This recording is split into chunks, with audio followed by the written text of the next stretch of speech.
नमस्कार, मैं सुमन रीत Krishna cinema and crime focus में आपका बहुत बहुत स्वागत करती हूं।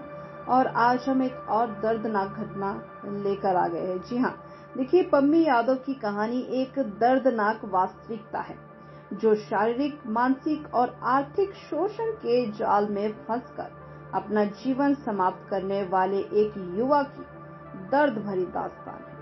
यह कहानी न केवल उसके जीवन की बर्बादी को उजागर करती है, बल्कि ये भी दिखाती है कि कैसे व्यक्तिगत रिश्तों में धोखा और ब्लैकमेल किसी की मानसिक स्थिरता को नष्ट कर सकता है।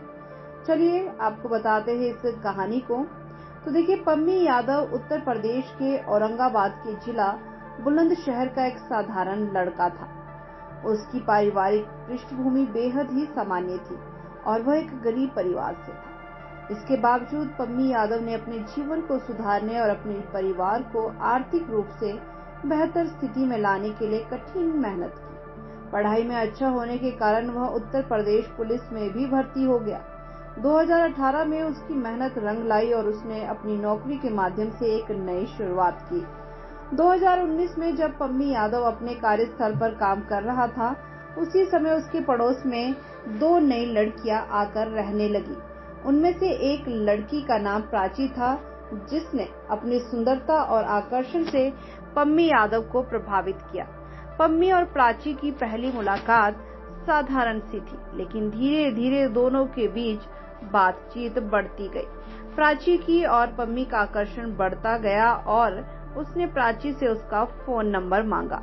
इस पर प्राची ने बिना किसी झिझक के अपना नंबर दे दिया और इसके बाद दोनों के बीच बातचीत का सिलसिला शुरू हो गया।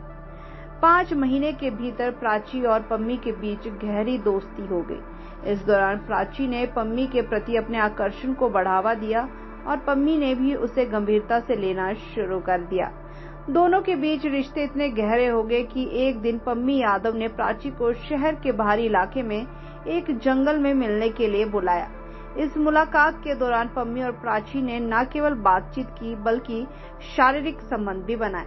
इस संबंध ने उनके रिश्ते को और मजबूत बना दिया और अब वे नियमित रूप से मिलने लगे। समय के साथ प्राची की एक और दोस्त सोनिया भी पम्मी यादव के जीवन में प्रवेश कर गई। अब प्राची और सोनिया दोनों ने मिलकर पम्मी यादव के साथ शारीरिक और मानसिक रूप से खेलना शुरू कर दिया। एक समय ऐसा आया जब पम्मी ने दोनों के साथ शारीरिक संबंध बनाए। यह सिलसिला अगले 8 से 9 महीनों तक चलता रहा।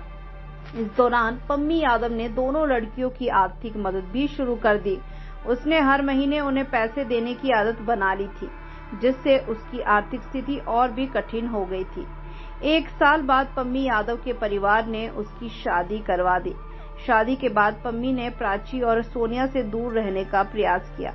हालांकि प्राची और सोनिया ने इसे बर्दाश्त नहीं किया और उन्होंने पम्मी यादव को ब्लैकमेल करना शुरू कर दिया। उन्होंने उसे धमकी दी कि अगर वह उन्हें पैसे नहीं देगा तो वे उसकी अश्लील वीडियो को वायरल कर देंगे, जो उन्होंने अपने निजी मुलाकातों के दौरान रिकॉर्ड किए थे। प्राची और सोनिया की ब्लैकमेलिंग के चलते पम्मी यादव ने अपना मानसिक संतुलन खो दिया था। उसने बार बार उन्हें समझाने की कोशिश की, लेकिन वे अपनी मांगों पर अड़ी रही। पिछले 2 वर्षों में पम्मी यादव ने उन्हें 6 लाख रुपए की राशि दे दी थी। इन पैसों के बावजूद प्राची और सोनिया की मांगें लगातार बढ़ती गई। यह आर्थिक दबाव और मानसिक तनाव पम्मी यादव के लिए असहनीय हो गया था। एक बार पम्मी यादव ने अपनी पत्नी के गहने बेचकर भी प्राची और सोनिया को 1 लाख रुपए दिए। इसके बावजूद उनकी मांगें खत्म नहीं हुई और उन्हें ब्लैकमेल करते रहे। इस स्थिति ने पम्मी यादव को मानसिक और शारीरिक रूप से पूरी तरह से तोड़ दिया था। अतः 14 जून 2024 को पम्मी यादव ने इन समस्याओं से तंग आकर आत्महत्या करने का फैसला किया। उसने अपने आप को गोली मार ली और इस दुनिया से हमेशा के लिए विदा ले ली। उसकी आत्महत्या ने उसके परिवार और दोस्तों को गहरे सदमे में डाल दिया।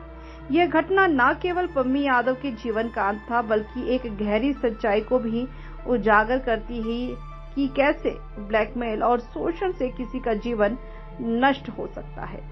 पम्मी यादव की आत्महत्या के बाद पुलिस ने मामले की गहन जांच की। इस दौरान प्राची और सोनिया के साथ एक और व्यक्ति महिपाल का नाम सामने आया।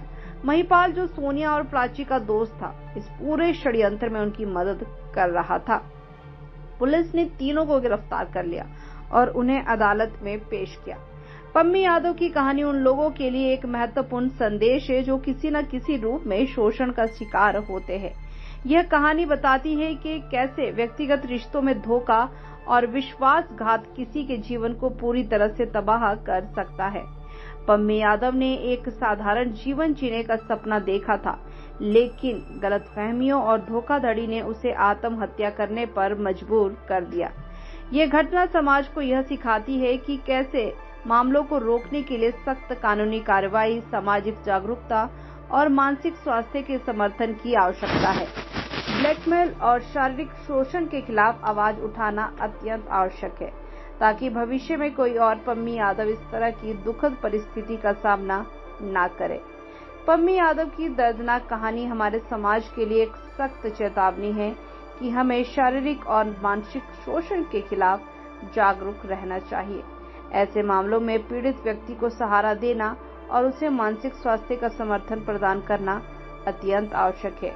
इसके साथ ही हमें यह सुनिश्चित करना चाहिए कि हमारी न्याय व्यवस्था ऐसे मामलों में तेजी से और सख्ती से कार्रवाई करे, ताकि दोषियों को उनके अपराधों के लिए सजा मिल सके और भविष्य में इस तरह की घटनाएं रोकी जा सके। पम्मी यादव की आत्महत्या के पीछे जो कारण छिपे हैं, वे केवल व्यक्तिगत स्तर पर नहीं बल्कि समाज के स्तर पर भी गंभीर चिंतन की मांग करते हैं। हमें इस तरह की घटनाओं को रोकने के लिए मिलकर काम करना चाहिए। अगर अभी तक आपने हमारे चैनल को सब्सक्राइब नहीं किया है तो जल्द कीजिए और नोटिफिकेशन के लिए भी बेल आइकन को प्रेस कीजिए। जय हिंद, जय खंड भारत।